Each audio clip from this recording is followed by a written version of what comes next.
Okay, so today I think we were going to go over mindfulness, but I want to go over the Mountain Valley diagram first, I guess. So I hate to share my screen the whole time, but I think we're going to have to do that. Let's just start off with the mindfulness, though.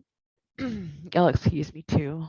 I've got allergies and my voice is going in and out, so if that disappears, then I don't know. Do what we need to do then. Okay, so mindfulness is uh, present moment awareness without judgments. It is contact with the present moment. It is noticing. It is non-judgment, being one mindful, being effective. It's really just focusing and directing your attention like a flashlight. And instead of your attention just bouncing all over the wall like popcorn popping, you're grabbing hold of your attention and kind of moving it intentionally to what you choose to focus on. What we choose to focus on is called the anchor. And you can use a million different things for anchors. Your breath, obviously, is the easiest and closest and always accessible one, because if you're not breathing, then it's kind of a moot point. So let's just focus on our breath today. Close your eyes if that feels comfortable. Notice what it feels like to breathe in. Have a slight pause at the top. Breathe out. And another slight pause at the bottom. Breathing in. Breathing out. And remember that there's no reason to change your breath in this form of mindfulness. You're just an observer of yourself, watching your body breathe. And your attention will inevitably be pulled to body sensations or thoughts, memories, emotions, worries about the future, concerns about the past, or just whenever you notice that you've lost the anchor, find it again. Realize that you're thinking and then breathe.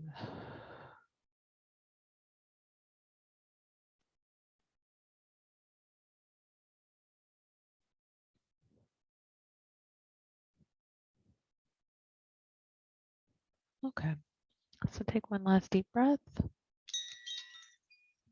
And come back to the present moment and open your eyes. The more you do that, the stronger you get at it. The stronger you get at it, the more it happens naturally, accidentally over the course of the day. The more you can do it informally, just accidentally during the day, the better your life is. Mindfulness and gratitude are where it's at. They're the simplest, most basic, most profound, life-changing aspects in life that you can kind of connect with.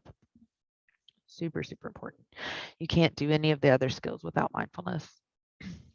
So we will get into the how and the what skills in DBT of mindfulness next session. But today I wanted to take a little bit of a detour and do the Mountain Valley metaphor. So the Mountain Valley metaphor is something I made up. So you can't Google it. But in my practice, it's been really helpful. I mean, I made up the metaphor, but the stuff within the metaphor is all pure DBT. It's just a visual way to understand the dialectical dilemmas in DBT, which are really kind of complicated. I think I have a few other videos on here about dialectical dilemmas, but I don't think they're as long as this. So we're going to put it in here as well. All right, let's get started. And this is how I explain this for those of y'all that are professionals or students or learning to practice DBT with other people. I explain this to my clients on the first couple of sessions. Like, it's just a really nice way to kind of create a map that we can then place everything else onto, kind of. So that's how I started. Imagine that your emotions are going up, up, up into this thermometer. And I realize that's an upside down thermometer, but for whatever reason, that's how I visualize the thermometer. And down at the bottom, you have a low level of emotion. So you're mildly concerned, and then you're straight up scared. And then at the very top, you are terrified. So this is 5% emotion, this is 50, and this is 100. You could also be slightly annoyed, and now you're angry, and now you're enraged, or a little bit disappointed, and then you're sad, and then you're distraught. Any of the emotions, a little bit, what is a low level of disgust? Just slight distaste to straight up disgust, and then at the very top, you're repulsed. Any emotion has a variation, continuation of it from just a teeny tiny bit to maximum overload in the emotion. We get into that in the emotion regulation chapter, where you learn every single emotion, the range of them, the vocabulary for it. If you wanted to help yourself, like right now, do an easy rote memorization task, go freaking memorize 20 emotion words for each emotion. So, you got sad, scared, mad, glad, disgusted, shame, guilt. Those are kind of the big ones. But within anger, you have annoyance, frustration, rage, well, let me get the book. Within sadness, you have like nostalgia. Nostalgia is like joy and sadness put together. And there's some really interesting combinations of them too. Ironically, like the psychiatric world has not really decided that they agree on emotions and that we all have them, whether they're social constructs or biological, whether they do cross across cultures and people in the Amazon versus people in Paris versus people in South Africa versus us in the US. Like, they thought that they are, but now they're also thinking maybe they are more culturally derived as well. But regardless, figure out emotions and what they're called, and that will be very beneficial to you. So we will get into each emotion in detail in emotion regulation. But for those of you looking at your handy dandy notebook, this is going to be around page, here we go. Anger, for instance, is on page 214. So exasperated, bitter, grumpy, grouchy, hostile, irritated, indignant. So indignant versus bitter, there's just a little bit of a different flavor with each one of them. Indignant is kind of like righteous and how dare you, and bitter is like anger and enviousness, anger and envy combined together. So just memorize emotions. Go and there's also an emotion wheel. I bet I could pull that up. Let me stop for a second and go pull that up because the emotion wheel is incredibly helpful.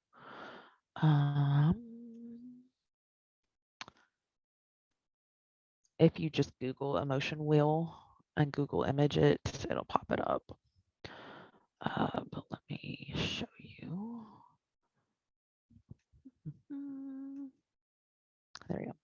So this emotion wheel, where it has kind of the 5 whatever broad ones, and then it breaks out into more specific and more specific and more specific. Any of these are really helpful. So joy, being enthralled, being rapturous, love, longing, affection, obsession. Here's one with pizza. So, emotion wheel, memorize your emotions. Good way to start.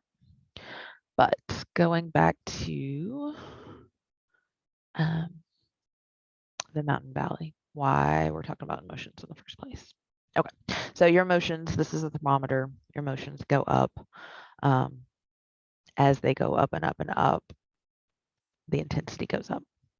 But we can also imagine that this is going up and up and up like a mountain. And there's a point somewhere in here that is like the snow cap of the mountain that we have a skills breakdown point. So this is skills breakdown. Breakdown. And once you reach this point, all bets are off. Your brain stops working. Your prefrontal cortex, excuse me. Your brain stops working. You go purely animal mode. So you turn into a scary bear. Your amygdala is on fire. You're working on your brain stem. You're just in protection mode.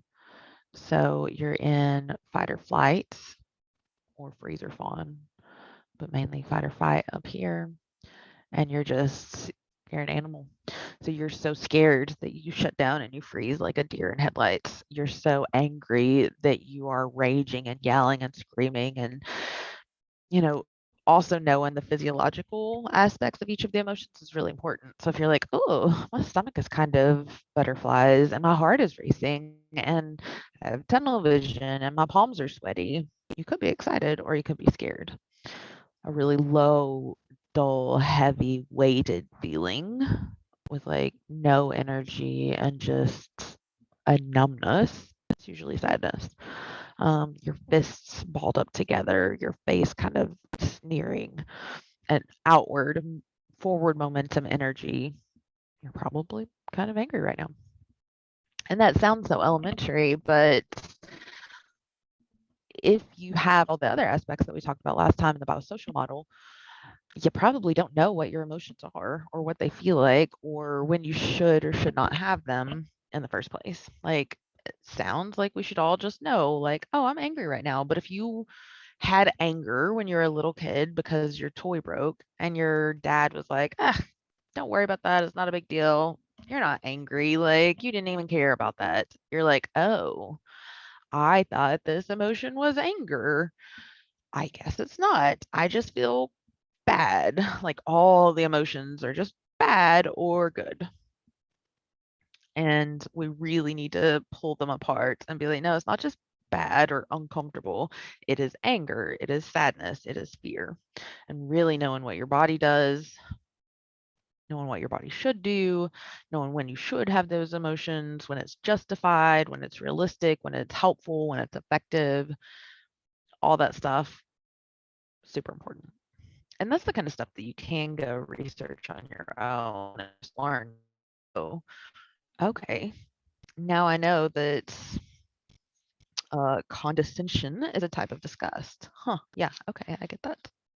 And now I notice condescension in me. Okay, back to the mountain valley. So as your emotions go up, whatever they may be, your physiological arousal goes up, your sympathetic nervous system kicks in, you become an angry bear or a riled up bear. And your snow cap, wherever yours may be, after you get into that zone, like all bets are off, you're just in fight or flight mode. Now, different people will have different heights of their snow cap, of their skills breakdown point. And so if you haven't started treatment, if you're just a hot flaming mess, your whole mountain is covered in snow. Like, you barely get annoyed and you shut down.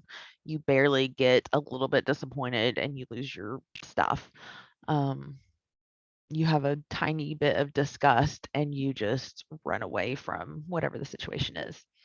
As you get higher and higher, your snow cap hopefully will shrink as you get along further in treatment, and your window of tolerance will increase. right? So window of tolerance is kind of another psychological concept, but it can apply to this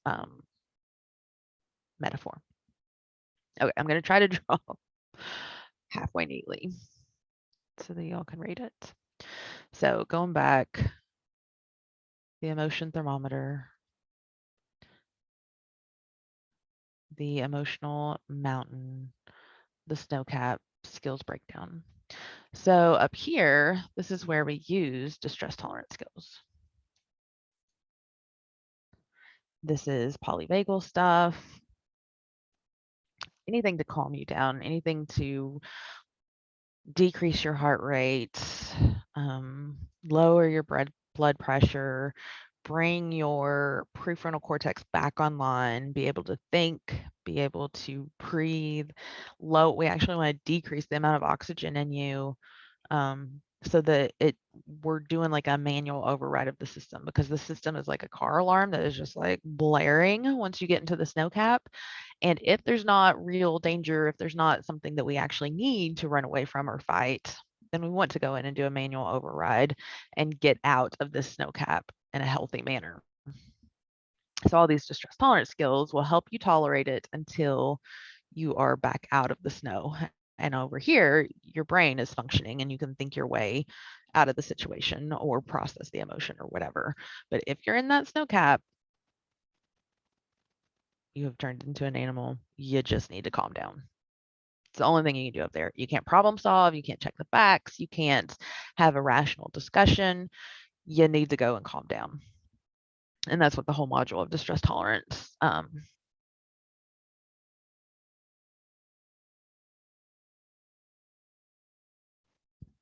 Have you all been able to hear me this whole time? Let me go check the chat. I assume so. Nobody said that you can't hear me, but my thing's beeping at me again. I don't know what that means. Okay. I threw away the instructions to this headset because I was like, ugh, I don't need instructions to a headset. How complicated could it be? And I have no idea what all the different beeps and boops that it makes. Oh, good. Thank you for telling me that you can hear me. Little things are so complicated in my world sometimes. Okay, so distress tolerance, use at the top of the mountain, calm yourself down, move your body, do like subtracting by sevens or spelling things backwards or any tiny little thing that will make you think. Naming things in a room, like these are all tips and tricks and skills that you can use at the top of the mountain. And again, that's what the whole distress tolerance module is for. Unfortunately, if you are a hot mess person, and I use that term with like the most love and tenderness, and it is not derogatory in my mind at all. So I hope that nobody finds offense to it, because I don't know how I'll stop using it, because anybody that is up on the mountain's a hot mess. I've been there myself many times. I used to have a patient that said that she was a dumpster fire. It's a little bit more derogatory, but I get it. And sometimes a landfill fire. But hot mess is just meaning very emotional, losing your stuff, don't feel like you have a grasp over your own emotions. So you'll need those distress tolerance skills to get down off of the mountaintop. But unfortunately, going through life, we found these shortcuts to get off the mountain ourselves. Usually they're pretty unhealthy. I mean, they work and they have a lot of side effects to them. So this would be like self-harm, bam, instantly off the mountain. It just works. Not a good idea. You're literally hurting your body, you're scarring yourself, you're scaring other people, you could accidentally kill yourself. Not a good idea, but it does work. It physiologically does the same stuff that we can do through these skills. It calms you down, it releases endorphins, it makes you be mindful in a weird way, it helps you dissociate in a weird way. Like, it's not a good idea, but physical pain does bring you off the mountain. That's why people do it. Like, they wouldn't do it if it wasn't helpful. Unfortunately, it has a million side effects. Anything else really that's impulsive. So this is sleeping with somebody. This is spending $1,000 on Amazon randomly. This is Getting in a fight, punching the wall, drinking, drugs, like any of those kind of problematic problem behaviors that we talk about is probably something that you're using binge eating to binging, drugs, spending, any of the addictions usually are unhealthy coping mechanisms to help you not feel or to help you calm down. They work, and they probably are going to land you in jail or divorced or just miserable and depressed, because then once you do calm down, you're like, oh my God, I just spent all of my rent money and now I'm going to get evicted and now I'm going to lose my job, and now just chaos and chaos and chaos. Work short term, not good long term. So we want to use these other kind of skills to help us calm down without dropping us too far too fast. So this is the other aspect of the mountain valley, and that is the valley. So in the valley, we have a few different aspects, and this is really kind of new stuff that is fascinating. David Lynch, I have the book around here somewhere. I think that's his name. It's Radically Open DBT. It's hidden way back under here. Yeah, Thomas Lynch. David Grant does brain spotting, I think. Thomas Lynch is the guy that did Radically Open DBT. So this stuff is very new. He says, he doesn't say, he did start it in like 2003, I think, maybe early 2000s, but the manual was just published in 2018. So 4 years in the psychological world is pretty recent. So this stuff up here mainly applies to that typical kind of borderline personality disorder client that we were talking about. It's under-controlled, it's impulsive, it's hot, messy, it's very emotional, animalistic. This valley part is the equal and opposite view of that, and rather than being a scary animal, you turn into a robot. Now, some people live in the valley. Some people live on the mountain. Some people are equal opportunity, mountain valley players. And that is where you get the flip-flop of the dialectical dilemmas, which we'll go into in a second. So the valley is cold, whereas the mountain's hot. The valley is over-controlled, whereas the mountain is impulsive. You would think that being in the valley is a good thing. It is not a good thing. Anything that is that extreme is unhealthy. Balance is always going to be the answer in DBT and in life. Like, they're not wrong. Balance, flexibility, wise mind. So we also think about, I'm going to clear this off again. So the wise mind concept in DBT, where it's logic versus emotion, and the midpoint is wise mind.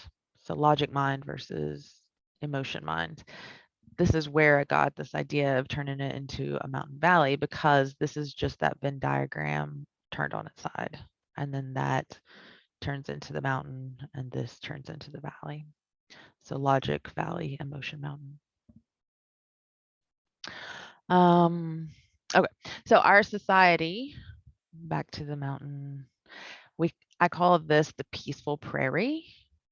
That's where you want to hang out. Right here in this pretty little purple lavender fields, peaceful prairie. This is wise mind. This is healthy. And there's nothing wrong with being like, if this is red and this is blue, being like, you live up here most of the time, you're a healthy magenta. And of course, when there actually is a saber-toothed tiger about to attack you, you do want to go high up in your emotions so that you have the energy and the motivation and the realization that you need to run away or you need to fight. But we just don't want to go there when we get cut off in traffic, or when somebody gives us a nasty look, or when somebody complains about the food that we made. Like just we don't want mild stimuli putting you all the way up to the mountain because it's exhausting. And being in the sympathetic nervous system response, your fight or flight response releases cortisol, it stops your digestive tract, it stops your immune system. It'll wreck your body if you're constantly having those fight or flight triggers. So this is also complex PTSD or chronic PTSD. That is where your car alarm is so overly sensitized that it's going off all the time. You see a reminder of the car that your abusive stepdad used to drive, and bam, you're at the top of the mountain. But that car is not dangerous. He was potentially. It is not. And so that's PTSD, where these things get correlated together, and it's not causation, it's correlation. Okay. So the mountain, sympathetic nervous system, the valley. So we've got this cave here that we call the apparent competence.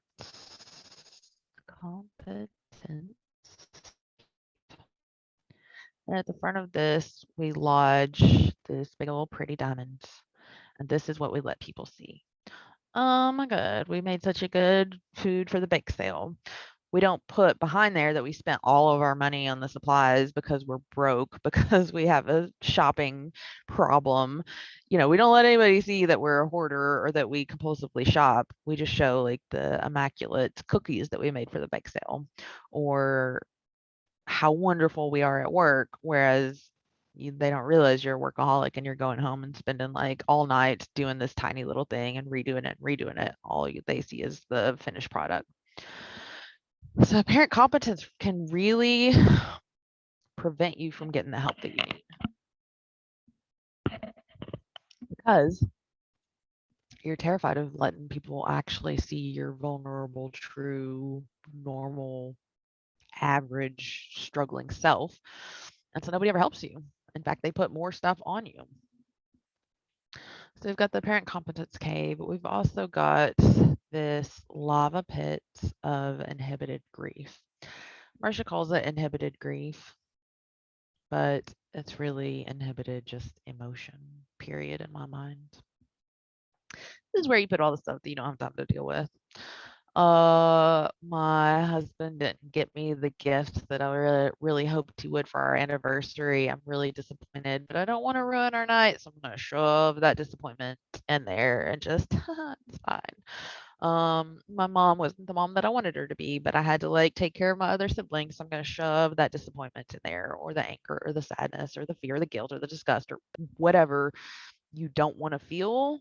You just shove it into this pit of lava and pretend like it didn't happen. And we have the capacity to do that. We can numb emotions. So this is emotion numbing. And we use these control rocks to shove it down.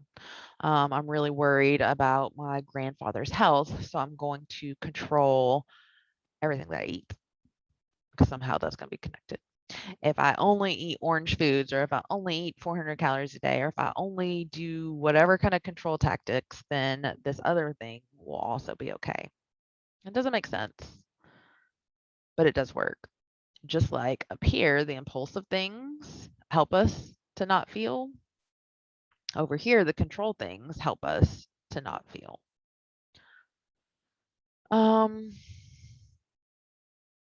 Obviously, that's going to have negative side effects as well. The very bottom of the valley is self-invalidation. So remember in the biosocial model, we talked about invalidation is an aspect of developing a highly sensitive person or borderline personality disorder. The self-invalidation, and you don't always have to have all these aspects, obviously. So some things may not apply, and I hope they don't. Self-invalidation is a miserable place to fall into. But it looks like, oh my God, I'm such a freaking idiot. I can't believe I just spent $1,000 on Amazon buying my latest hobby that I'm never going to do. I'm so freaking stupid. Can't believe I did that. What a piece of crap. Just the meanest, awful, invalidating things that you can say to yourself. This is the inner critic. Critic? Critic. The inner critic. And personally, I've never met anybody that's in the valley that doesn't have a pretty strong inner critic. It may not be the worst, but if you are this tightly controlled, you're probably going to get onto yourself if you lose control ever. Um, what a painful place to be. So these are the 3 dialectical dilemmas that is in DBT. This is what Marcia says. So Marcia does talk about the wise mind diagram, logic, emotion, wise mind, and she does talk about these dialectical dilemmas. Dialectical dilemmas. 2 L's. She also calls these secondary targets. So each of these 3 have their opposites because dialectical is all about the teeter-totter, right? So the extreme one way is going to have an extreme the other way. Up here is active passivity. That's being helpless. That's learned helplessness. That is getting so overwhelmed that you just shut down and you just don't even know like how to make the appointment for the weird mole that you see that is terrifying you, and you're so scared that you're just like, I don't know how to do it, I'm not going to do it, I don't know how, and you're just kind of helpless. But you're not, obviously. You know how to use Google, but when you're that emotional, you just like lose it. And it's called active passivity, which is kind of an oxymoron, but a lot of times you will be showing to people in your life, people that care about you, I'm a hot mess. I need your help. I need you to come in and save me and rescue me, without saying, hey, I'm really struggling right now. I could use your help. Instead, it can be really kind of melodramatic. It can be kind of histrionic. It can be like Scarlett O'Hara of just like sending a text message to your friend saying like, I just can't even do this, and then turning your phone off. Active as you're reaching out, passive in that you're not saying like, hey, can you call me or come over or give me some support. It feels real sketchy. It feels manipulative, but they don't mean it at the time. You don't mean it at the time if this is you. Like, you're not thinking like, oh, if I send this text and then they're going to come look for me and then I'm going to feel better and I'm going to get my needs met and then that's going to calm me down. It's just an accident and an accidental learned behavior. Not healthy. You can recognize it and you can change it. But this is where some of those manipulation kind of terms get thrown around. I don't ever use the term manipulation because manipulation implies intent. It's like, I'm going to sneak around and like screw this person over into helping me. It's not that thought out. Like, it's not,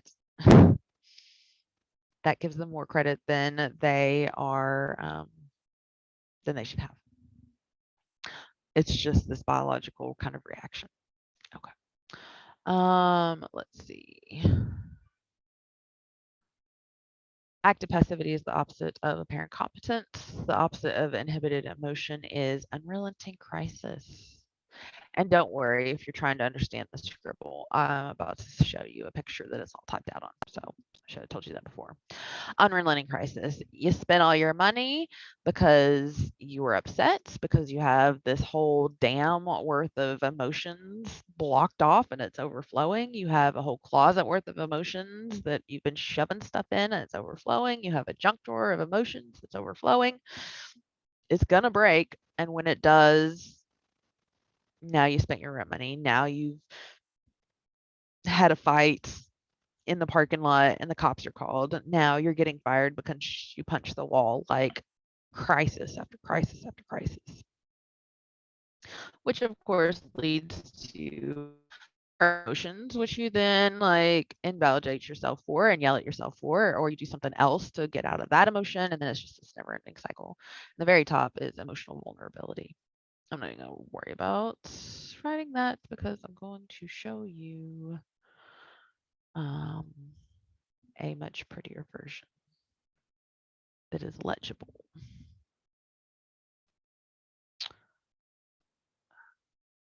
There we go.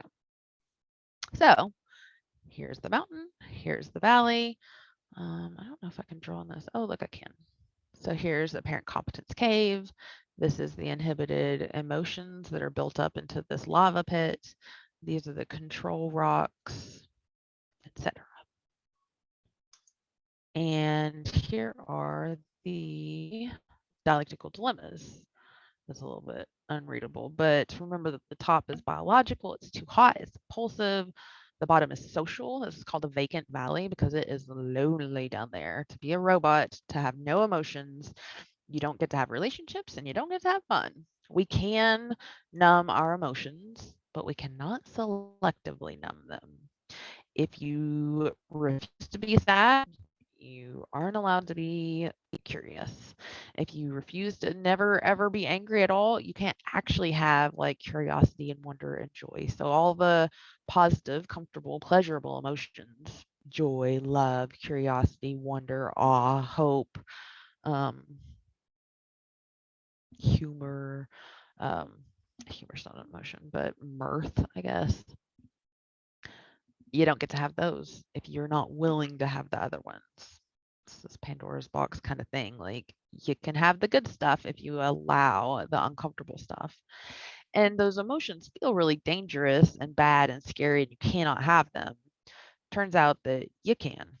It's just you haven't learned how to have them in moderate quantities.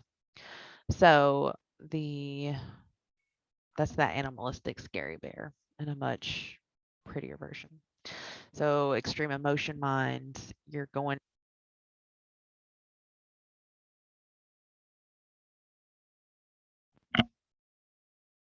Okay, my thing's beeping at me again. I'm gonna Google it. These are the valley dialectical dilemmas, working from extreme logic mind or rational mind, and you go into the robot.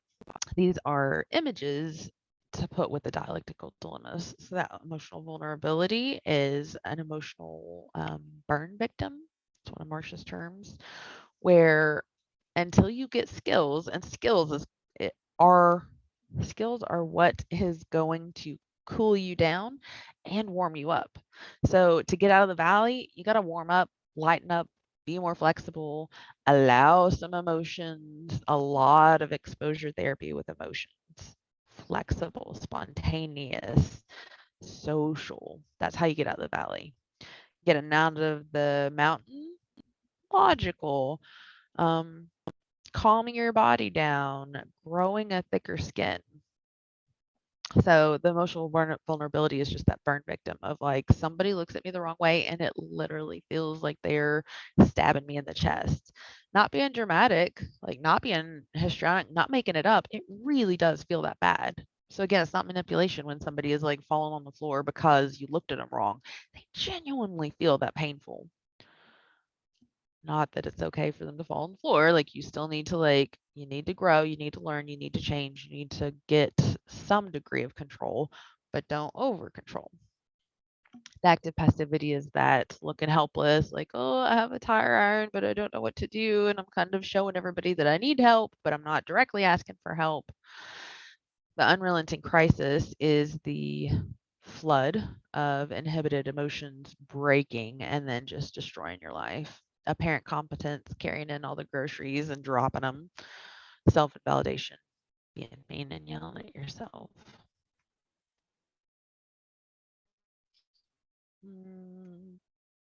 I don't think we need to go into these two specifically. Let me see what else I want to show you.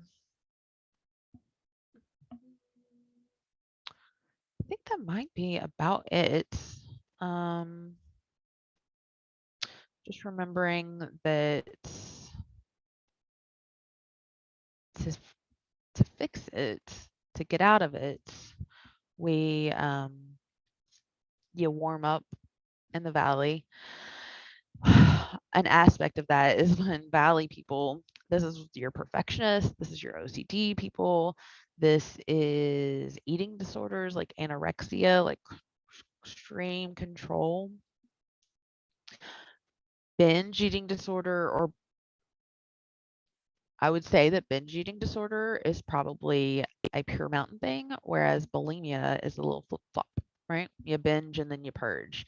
You're under controlled and then you're over controlled. And this is also where people get into identity issues of like, you take a personality test and it depends on what day it is, like sometimes you're the most functional, successful, over controlled, cold, logical, people like this have a very, I can't even do it. They have a very like non-expressive face and they're very cold and it's hard to read them. See, I can't even do it. My face is like super plastic. And so it's hard to bond with people that are in the valley because you're like, do you hate me? Do you love me? I don't know. Your face is not showing any kind of expression whatsoever. And so the flip-floppers, the equal opportunity Valley Mountain people, sometimes they're like that. The next day, they're in a better mood, or they've lost the ability to hold back all of these emotions and they're a wild scream and rage and mess. And so if you take a personality quiz on that day, like you're wild and fun and crazy and impulsive and you party and whatever. I also see teenagers and all people that are like, well, I'm a wild partying fool doing all kinds of drugs and impulsive things and having just a big old time on the weekends, but I make straight A's during the week and I am top of my class. Therefore, I am balanced. +4 on the mountain plus -4 on the valley does not equal a healthy 0 in the middle. It equals a hot flaming mess. So we actually need true moderation and truly having the capacity to influence our emotions if we want to. And then the capacity to be flexible and go with the flow and allow our emotions if we want to. And this is all up to you. Like you should not change anything if it is not a problem. If it's working for you, then run with it. Have fun. But I've never seen a truly happy, peaceful, healthy individual in either of the extremes. The valley is very socially supported, and yay for you. You work 70 hours and your house is meticulous and whatever. Maybe you're happy. I don't know. Maybe there are extreme mountain valley people that have truly happy, healthy, balanced lives with other human beings in them. But I've never met them. Okay. I think that is a good enough review of the mountain valley. Why does it matter? It's just helpful to visualize it. It's helpful to know, like, oh my God, I'm climbing the mountain. Climbing the mountain, y'all. Very emotional, about to lose my stuff. Or, whew, I've been really anxious about my daughter's diagnosis. And so I'm making Excel spreadsheets all over the place. Like, I'm scared. And so I'm going to get control. I'm going to clean my house. I'm going to be meticulous. Like, I'm going to control the crap out of my work environment because I'm really anxious right now and I don't like that feeling. So I'm going to compensate by going down into the valley. Also very common for opposites to attract and a valley person to be married to a mountain person or vice versa. It gives you a language to tell other people who know this metaphor where you're at. It gives you self-awareness. It helps to give you some identity. It helps to give you understanding of your own emotional moods and ebbs and flows. It shows us a diagram of where the skills come in and how we can influence each of these different aspects. It's like the inhibited grief. That's like processing and just talking and doing trauma work and releasing a lot of those emotions in a very safe environment. Apparent competence, that's for like asking for help more and being vulnerable and saying like, I can't do all of this. I need somebody else to watch my kids while I bake all the cookies for the bake sale or whatever. Like I can do one thing, but I can't do 20 things. I genuinely need other people to survive. and thrive. So it just gives us a map of what we need to do, how we need to do it, where we rely on it, like, and a common understanding. Anybody in the live have any questions, comments, anything that you want to explore further? I'm kind of amazed that I just rambled for an hour without talking to anybody. Okay, I'm not seeing any live questions. So in the future, you can leave YouTube comments and maybe I'll see them and answer at some point. Next week, we for sure are going to get to mindfulness though and do the what and the how skills. So that's going to happen next Thursday. Oh, important thing. I think we're going to let go of, oh, you're welcome, Jay. I think we're going to let go of the acuity scheduling thing because it's kind of a pain in the boat and I don't think it's really that necessary. So, and then I had to go and like upload these videos to YouTube. So why not just do it on YouTube directly? So starting next week, important practical thing, just go to my YouTube page and I'll be live there Thursdays, 12 p.m. Central Standard Time, live. I don't know how to tell people to look for it, but if you Google YouTube, the studio, and then my name, Stephanie Johnston, the studio, Stephanie Johnston, that's the page. It has all these videos and then a few other ones that I did years ago. So Google it. I think that maybe you have to have like a whole bunch of followers or something to have like a easily identifiable link on YouTube. I don't know. None of that is my ball game, and I don't care that much to figure it out.